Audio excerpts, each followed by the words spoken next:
राजनीति में हर हार सिर्फ एक आंकड़ा नहीं होती, ये एक कहानी होती है, एक समुदाय की और उसके भविष्य की। आज हम हरियाणा के एक ऐसे ही मजबूत राजनीतिक गढ़ के गिरने की वजहों को समझेंगे, ताकि ये पता चल सके कि जमीन पर असल में क्या हुआ और आगे का रास्ता क्या हो सकता है। हमारी इस कहानी का केंद्र है हरियाणा का खरकौदा विधानसभा क्षेत्र। ये एक अनुसूचित जाति के लिए आरक्षित सीट है, जिसकी अपनी एक अलग सामाजिक और आर्थिक पहचान है। और यहीं पर एक बहुत मजबूत माने जाने वाले राजनीतिक किले की दीवारें दरक गईं। और हमारी कहानी इसी एक नंबर से शुरू होती है, 5635। ये 2024 के चुनाव में जीत और हार का आखिरी फासला था। एक इतना छोटा सा आंकड़ा जिसने 3 बार के विधायक को कुर्सी से उतार दिया। तो चलिए इस नंबर के पीछे की पूरी कहानी को परत दर परत खोलते हैं। तो यहाँ सिर्फ एक चुनाव की हार नहीं हुई, बल्कि एक ऐसे गढ़ को तोड़ा गया जिसे सालों से कोई भेद नहीं पाया था। ये सिर्फ एक नतीजा नहीं है, बल्कि एक बड़े राजनीतिक बदलाव का साफ संकेत है। तो सबसे बड़ा और सीधा सवाल यही है, कांग्रेस पार्टी के जयवीर सिंह, जो एक लोकप्रिय नेता थे, 2009, 2014 और 2019 में लगातार जीते, वो अचानक 2024 में कैसे हार गए? इस पहेली को सुलझाने के लिए हमें सबसे पहले आंकड़ों की दुनिया में चलना होगा। देखिए, किसी भी राजनीतिक विश्लेषण की शुरुआत हमेशा चुनावी आंकड़ों से होती है।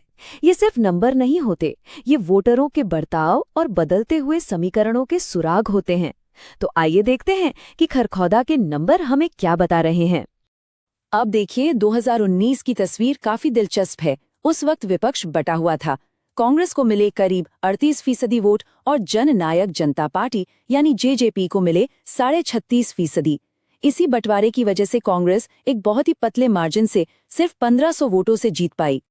और फिर आता है 2024। यहाँ तस्वीर पूरी तरह से बदल गई। जो वोट पहले जेजेपी और दूसरी पार्टियों में बटा हुआ था, वो अब सीधा बीजेपी के पीछे आकर खड़ा हो गया। बीजेपी का वोट शेयर बढ़कर 51% पर पहुंच गया। मजे की बात यह है कि कांग्रेस ने भी अपना प्रदर्शन सुधारा। उनका वोट 38 से बढ़कर 46% हुआ। लेकिन इस एकजुट विपक्ष के सामने ये काफी नहीं था। ये टाइमलाइन, ये एक किले की दीवारों में पड़ती दरारों की कहानी बताती है।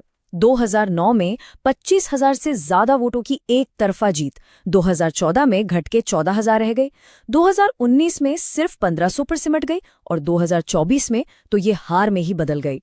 ये एक नींव के कमजोर होने का साफ इशारा है। तो यहाँ पर एक बहुत ही अजीब लेकिन जरूरी बात सामने आती है। कांग्रेस ने 2019 के मुकाबले अपना प्रदर्शन काफी सुधारा। उनके वोट शेयर में एक वी शेप रिकवरी हुई। लेकिन राजनीति में कभी-कभी आपका अच्छा प्रदर्शन भी जीत के लिए नाकाफी होता है, खासतौर पर तब जब आपका विरोधी आपसे ज्यादा मजबूत हो जाए।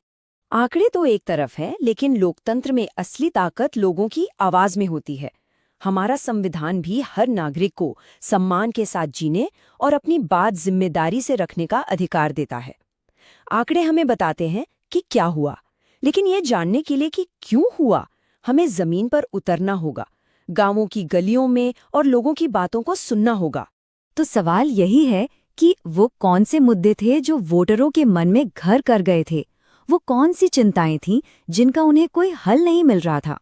जमीन पर लोगों की कई शिकायतें थीं।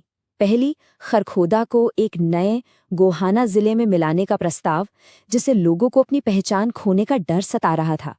दूसरा, पानी की सप्लाई जैसी बुनियादी समस्याएं जो सालों से बनी हुई थीं। फिर महात्मा गांधी आवास योजना के तहत मिले प्लॉट पर कब्जा न मिलना भी एक बहुत बड़ी शिकायत थी। और इन सब के ऊपर फसल के कम दाम और नौजवानों के लिए नौकरियों की कमी जैसी आर्थिक चिंताएं तो थी ही। और इस सब का निचोड़ इस एक एहसास में है कि प्रशासन उनकी जरूरतों और उनकी पहचान की कोई परवाह नहीं कर रहा। जिला बदलने के प्रस्ताव ने इस भावना को और भी गहरा कर दिया। जब लोगों को ये महसूस होता है कि फैसले उनसे बिना पूछे लिए जा रहे हैं, तो उनका भरोसा टूटने लगता है। ठीक है, तो हमने समस्या का विश्लेषण तो कर लिया। अब समाधान की बात करते हैं। किसी भी राजनीतिक दल के लिए हार के बाद वापसी का रास्ता क्या हो सकता है? इसके लिए एक साफ, जमीनी और असरदार योजना की जरूरत होती है। यहाँ हम एक रणनीतिक ढांचे का प्रस्ताव करते हैं, जिसे चतुर्मुख सिद्धांत कहा जा सकता है। ये एक 4 आयामी सोच है जो संगठन से लेकर संवाद तक हर पहलू पर ध्यान देती है ताकि जमीन पर भरोसा दोबारा बनाया जा सके। इस सिद्धांत के 4 सीधे साधे स्तंभ है। पहला है कैडर संगठन, यानी अपने जमीनी कार्यकर्ताओं को फिर से ताकतवर बनाना। दूसरा है मुद्दा निर्धारण, यानी उन मुद्दों पर अपनी कहानी बनाना जो सीधे लोगों से जुड़ते हैं। तीसरा, प्रभावी संचार, ये पक्का करना कि आपकी बात हर वोटर तक सही तरीके से पहुंचे। और चौथा, जवाबी कार्रवाई, यानी विपक्ष के हमलों से अपना बचाव करना और गलत खबरों का तुरंत जवाब देना। और ये सारी रणनीति बनाते वक्त एक बात हमेशा याद रखनी चाहिए, नए डिजिटल दौर में वोटर की निजता और उनकी सहमति का सम्मान करना सबसे जरूरी है। भारत का नया डेटा संरक्षण कानून भी इसी बात पर जोर देता है। भरोसा टेक्नोलॉजी से नहीं, पारदर्शिता से बनता है। आज की राजनीतिक लड़ाई सिर्फ रैलियों में नहीं, बल्कि मोबाइल फोन की स्क्रीन पर भी लड़ी जाती है। पहले का जमाना अलग था। प्रचार का मतलब था रैलियां और घर घर जाकर मिलना। वो आज भी जरूरी हैं, लेकिन अब असली जंग व्हाट्सएप पर बने छोटे छोटे ग्रुप्स और इंस्टाग्राम रील्स पर लड़ी जाती है। ये सिर्फ एक नया तरीका नहीं है, ये रणनीति में एक बहुत बड़ा बदलाव है।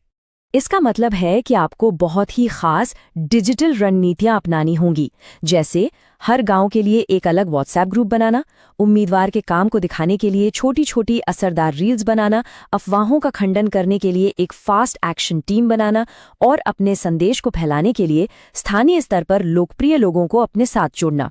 तो आखिर में हम इस एक सवाल के साथ रुकते हैं, क्या आंकड़ों पर आधारित एक ठोस योजना और एक आज के जमाने की डिजिटल रणनीति मिलकर उस भरोसे को फिर से बना सकती है जो कहीं खो गया है? खरखोदा का भविष्य और शायद भारतीय राजनीति का भी इसी सवाल के जवाब में छिपा है। If you want to become a people-centric leader and uplift your constituency, get in touch with blueprintstrategies.ai at mgr@blueprintstrategies.ai or call 08042041602. Purpose Beyond Politics.